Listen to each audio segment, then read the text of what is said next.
Se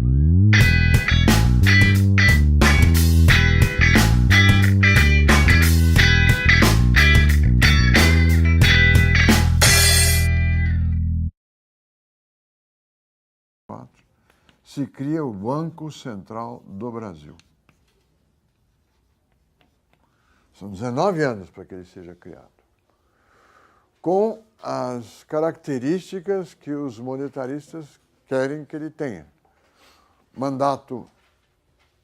Com mandato, ou seja, ele não é selecionável pelo presidente da República, ele é eleito, aí ele tem um mandato, para lhe dar independência, a tal da independência. E logo em 1967, o Marechal Costa e Silva demite o presidente do Banco Central, Dênio Nogueira.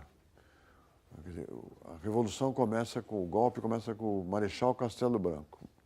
O Marechal propõe eleições logo em 66, ganha a eleição, outro Marechal, Costa e Silva.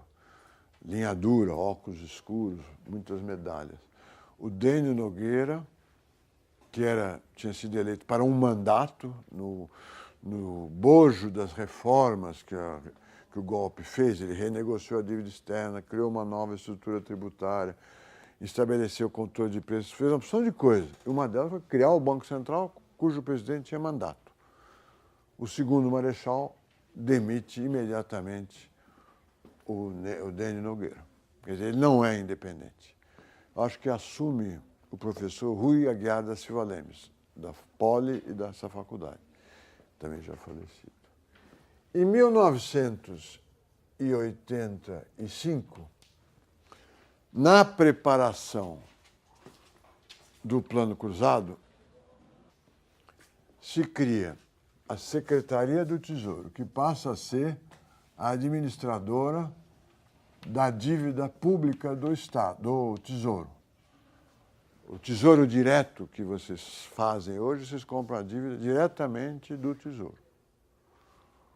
É criada em 85. Antes não havia essa Secretaria do Tesouro. E aí se descobre, primeiro, duas anomalias depois de 20 anos. O Banco do Brasil tem uma conta-movimento com o Tesouro Nacional.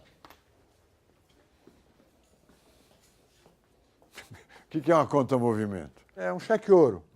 Já que é do Banco do Brasil, o nome é cheque-ouro. Então, o Tesouro Nacional, 20 anos depois da SUMOC, não, 40 anos depois da SUMOC, 20 anos depois da criação do Banco Central, ainda financia o Tesouro Nacional por telefone. Entende? Por telefone, porque é uma conta-movimento. Olha, o Ministério da Saúde aí vai gastar 3 bilhões, por favor, abra uma conta, um crédito de 3 bilhões para o Ministério da Saúde. Que é uma despesa autorizada no orçamento e tal, mas nós estamos sem dinheiro aqui no Tesouro. Então, cobre aí. Ou seja, ele ainda é Banco Central. O Banco Central é o Banco do Tesouro. Ele compra títulos da dívida pública do Tesouro. Isso não é a função do Banco do Brasil, que é um banco comercial, mas ele ainda faz. Em 85, ele financia o Tesouro. Quer dizer, o esforço de 45 até 85, o esforço de organizar as autoridades monetárias não deu certo. E não é porque os funcionários do Banco do Brasil são desobedientes. É porque o Tesouro tinha essa necessidade e contornava a legislação usando o Banco do Brasil como seu banco. Não bastasse isso, o Banco Central, aqui eu estou no governo, nós descobrimos isso, essa aqui era matéria de assunto de jornalista econômico, mas nós descobrimos outra coisa. O Banco Central, nessa data, tem uma carteira de fomento. para o crédito rural. Não só o Banco do Brasil ainda era Banco Central, como o Banco Central tinha cara de Banco do Brasil, porque ele fazia crédito rural. O Brasil sempre teve uma política de crédito subsidiado para a agricultura. Desde sempre, eu não me lembro o início. X% dos depósitos à vista, talvez ainda seja assim, precisam ser aplicados em crédito rural. E isso gera regulamentações, tantos por cento do depósito que data, o que é crédito rural? Tem crédito agrícola, crédito à pecuária e crédito à comercialização. Tem 1000 modalidades. Hoje são acho que são menos importantes, mas na época era muito importante. O Banco Central começa a regular essas operações, que é a tarefa dele, mas acaba tendo uma carteira de crédito rural. Nessa data se extingue a conta movimento, é um movimento bastante difícil, e se extingue essa carteira. Talvez em 1994, o Banco Central está reformulado, mas o presidente do Banco Central não tem mandato definido. Entende a importância de ter mandato? Com mandato você não pode ser demitido, não é? Se o presidente da República fala, baixa a taxa de juros aí. Você fala, não baixa, e ele não pode te tirar. Nessa época também se discute o multiplicador da base. A oferta de meios de pagamento é o multiplicador da base, eu vou chamar de K vezes a base. Argumenta-se que no Brasil é muito difícil controlar a oferta de meios de pagamento porque o multiplicador da base é instável. Você mexe a base, você reduz a base em 10% e o multiplicador da base aumenta em 10%. Então, não adiantou nada. Tá certo? Aí, estou lembrando, isso aqui é um detalhe, mas que na época era importante. O que é a base? A base é o papel, moeda em circulação.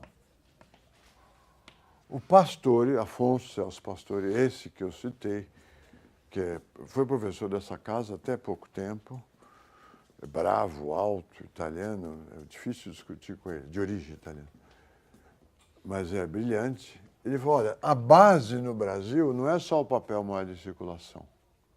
A base, lembra, em inglês é chamada moeda de alto poder, essa daqui, ó. Cheguei nessa, eu não tenho mais nada a falar. Esse aqui é o último, é o Porto Seguro. Para mim é isto e mais os depósitos à vista no Banco Central, no Banco Comercial.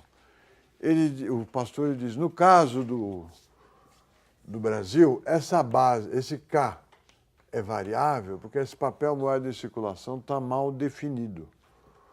Na realidade, a base no Brasil devia ser papel, moeda em circulação, mais depósitos à vista do Banco do Brasil. Porque um depósito no Banco do Brasil é visto como se fosse dinheiro, tanto pelos bancos quanto pelo setor privado. Ele refaz, então, a definição da base para o Brasil e o K, aquele multiplicador da base, fica estável. Ele, vamos dizer, respondeu ao argumento que no Brasil o multiplicador da base é instável e não adianta controlar a política monetária. Dá para controlar sim. É preciso controlar a base e o total dos depósitos do Banco do Brasil. Que é difícil de controlar, mas é preciso. Aí você poderá fazer política monetária. O argumento dos monetaristas é o seguinte, se hoje, em 1970, os preços são 10 vezes maiores do que em 1960, isso só é possível se a quantidade de dinheiro se multiplicou em pelo menos 10 vezes, ou quase 10 vezes. É um argumento forte. Se existisse em circulação no Brasil apenas a quantidade de meios de pagamento que existia na época do Dom Pedro II, que deve ser, vou chutar um número, deve ser R$1 milhão a dia de hoje, talvez menos, 100 mil reais. Como é que a gente ia trabalhar se existisse em circulação só 100 mil reais? Como é que a gente ia, a economia brasileira ia operar se essa garrafa custa se produzem 1 bilhão dessas garrafas? Esse telefone custa 2 mil, quer dizer, 2% da base da oferta de meio de pagamento. Não é possível, tá certo? Se em circulação em 2012 existisse apenas a quantidade de dinheiro da época de Dom Pedro II, 1888, os preços não poderiam ser o que são hoje. A moeda precisava circular numa velocidade muito grande, maior do que ela circula hoje. O argumento é assim, ó. É baseado na teoria quantitativa. MV é igual a PY. Se M é constante e os preços cresceram 100.000%, quer dizer, 100 mil vezes 100, a equação não fecha, porque o Y está crescendo também. A velocidade pode crescer, mas ela tem um teto. Para que fosse possível, com aquela quantidade de dinheiro, ter os preços de hoje, era preciso que eu, dando aula, a reitoria da USP fosse pagando o meu salário segundo por segundo, o posto de gasolina já fosse debitando a gasolina que eu vou ter que pôr no carro, em segundo por segundo. Uma coisa... São acho que pagamentos instantâneos, ou antecipados até. O mundo não está organizado assim. Então, diriam os monetaristas, se o preço subiu é porque a quantidade de moedas subiu. Forte argumento. O contra-argumento é que a oferta de meios de pagamento, que é uma oferta de representantes do valor, de figurinhas, pode ser ampliada pelo setor privado. E muito. Que é o argumento dos estruturalistas. A oferta de meio de pagamento não é exógena, ela é endógena. O contra-argumento vai da seguinte forma: aumentam os preços, por razões externas a excesso de liquidez.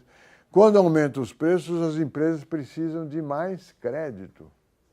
Elas vão aos bancos, vão ao Banco do Brasil, que tem a opção de deixá-las quebrar ou de garantir o crédito.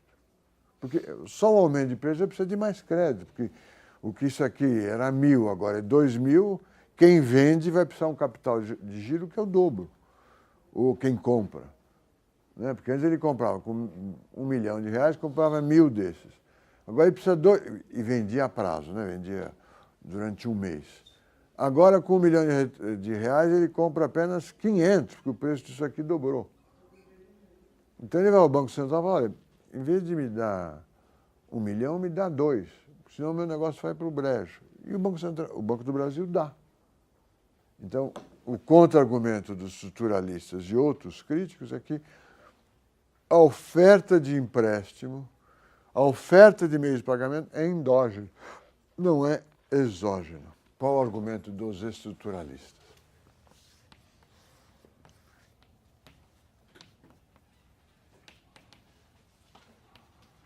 O argumento dos monetaristas é: olha, existe um excesso de demanda agregada criado por um excesso de oferta de moeda.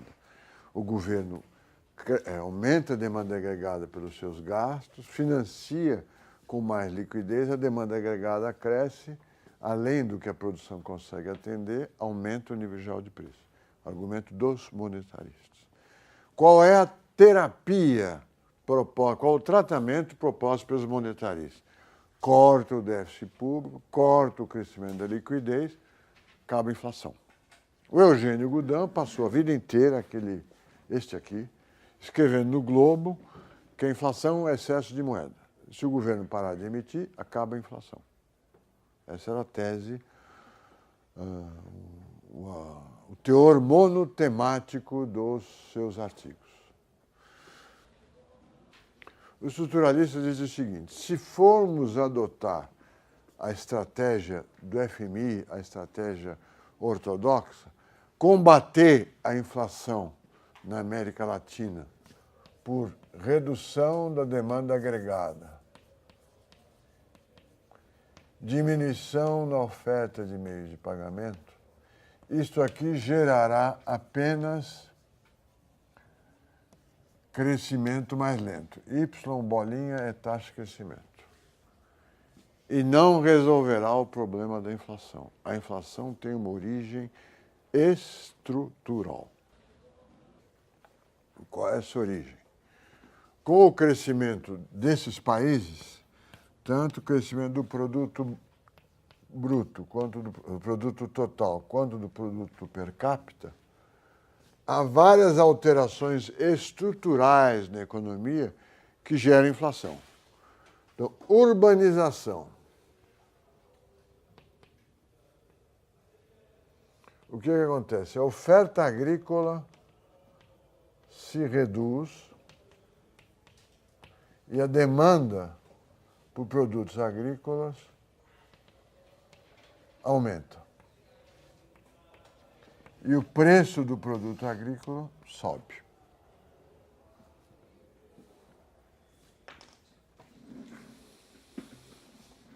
Sobe o preço do produto agrícola, ele é muito importante para os salários, ele representa 40% da despesa dos trabalhadores. Aumento do preço agrícola exige aumento do salário aumenta os preços.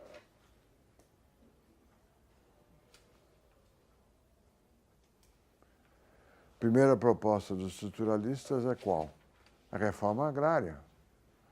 O argumento dos estruturalistas é a agricultura brasileira é uma agricultura que não responde aos incentivos de mercado. Portanto, não adianta aumentar os preços. Por que não responde? Não responde porque os empresários são antigos, são coronéis, que têm mais interesse no poder político que a fazenda lhes dá, através do voto de cabresto. Isso nós estamos falando dos anos 40, 50. Né? O coronel vai todo mundo para a cidade e vota no fulano. Estamos falando da República Velha. Então ele tem mais interesse no poder político que lhe dá a propriedade de uma fazenda do que nos estímulos de mercado. Então é preciso fazer uma reforma agrária para que a agricultura se transforme numa agricultura de mercado. Em 2012, parece que eles cometeram um erro muito grande. Né? A agricultura brasileira é extremamente capitalista e ligada ao mercado. O Pastore, de novo, nesse debate, ele está à direita, ele faz a tese de doutorado estimando curvas de oferta para a agricultura e dizendo que elas reagem aos preços de mercado, contrapondo-se aos estruturalistas. Que método que ele usa para estimar ofertas agrícolas? Expectativas defasadas. Que o Friedman usou, que o Kagan usou para estimar a demanda de moeda, que o Friedman usou para estimar a velocidade, a renda permanente, expectativas defasadas. O preço esperado pelo agricultor é o preço do ano anterior, mais beta, uma correção do esperado com o ocorrido no ano anterior. Lembra? Isso aí, para estimar, dá um problema de autocorrelação nos resíduos. A estimativa, eu acho que deixa de ser homocedática. É preciso fazer uma estimativa por método de máxima verossimilhança. Calcula várias regressões, cada uma com um beta. A que der maior é a melhor. E quem fazia esse trabalho era eu. Certo? É o debate. A oferta agrícola responde aos preços. Mas não é só a reforma urbana, não é a reforma agrária. Veja, aqui é um preço subindo em termos nominais, independentemente da quantidade de moeda. É um problema cambial. Nós estamos no passado do Brasil. A maior parte das exportações do Brasil, não totalidade, é café, é cacau, açúcar, produtos de sobremesa. Elasticidade de preço menor do que 1. Se aumenta a oferta de café, a receita total de café cai. Então, se você fala, vamos produzir café, precisamos de mais dólares, aumenta a produção de café, o preço cai, só que não aumenta a receita total, diminui. Porque a demanda tem elasticidade de preço menor que 1. Certo? Portanto, tem um gargalo cambial. Nós não conseguimos mais dólar aumentando a produção dos produtos que nós estamos acostumados a exportar. Proposta do estruturalista, uma reforma no comércio exterior e cambial. A demanda por moeda estrangeira aumenta porque esses países aí dentro do Brasil estão se industrializando e substituem produção de bens de consumo, mas tem demanda por matérias-primas e bens de capital. A demanda de importações está aumentando e a oferta de dólares das exportações não aumenta. Reforma cambial, reforma do comércio exterior. Os salários sobem por causa dos preços agrícolas, mas sobem também porque não há um investimento em infraestrutura urbana que possa acolher esses trabalhadores vindos do campo. Reforma urbana. Há uma série de reformas.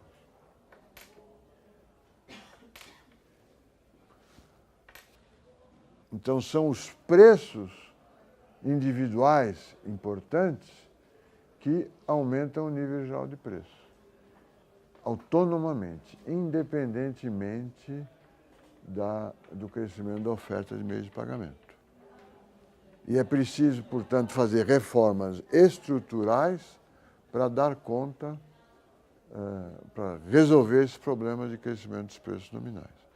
É uma proposta desequilibrada, porque a inflação é um problema agudo, importante, exige uma medida imediata, e a reforma agrária, a reforma urbana, a reforma cambial são reformas que levam tempo para planejar e implementar e cujo resultado demora para surtir efeitos. Mas a linguagem de reformas, que até hoje preside o discurso político brasileiro, ou o discurso dos neoliberais, né? Precisamos fazer reforma, se instala no nosso discurso nessa data. O cara fala uma opção de política, uma opção de coisa, depois vai. É preciso fazer reformas. Quais? Né? Reforma agrária, com a agricultura que a gente tem. Reforma urbana, então vamos passar um monotrilho em cima da sua casa. São todas conflituosas. Né? Mas o discurso da reforma estrutural vem, uma boa origem deles é por aí. Quando você critica o governo, você fala, não fez nenhuma reforma estrutural.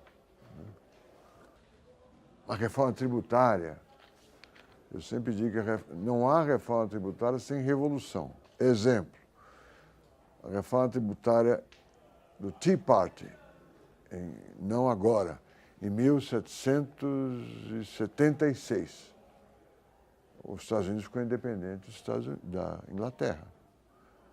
A reforma dos inconfidentes mineiros. Enforcaram Tiradentes, cortaram o seu corpo, salgaram e distribuíram num terreno do Rio de Janeiro. Qual é a data? 1770. Eu devia saber. Qual é a data da Inconfidência Mineira? É por aí. A Revolução Francesa, 1789. Reforma tributária era o tema principal. O golpe militar. Aí, mano militar e fez o quê? Uma reforma tributária. É dos assuntos mais delicados, mais conflituosos da vida pública. Né? Então, exigir agora, por favor, faça a reforma tributária, é uma exigência incompatível com o momento político em que se vive. Mas essas eram as propostas dos estruturalistas. os monetaristas diziam, olha, ele está explicando o fenômeno, o problema, pelo próprio problema. Você fala, por que os preços estão subindo? Você responde, porque o preço agrícola está subindo, o preço industrial está subindo, porque o salário está subindo, porque a tarifa de ônibus está subindo. Mas aí você respondeu uma coisa por ela mesma. Esse é o argumento dos monetaristas. Você precisa explicar por que todos os preços estão subindo. Na aula que vem nós continuamos.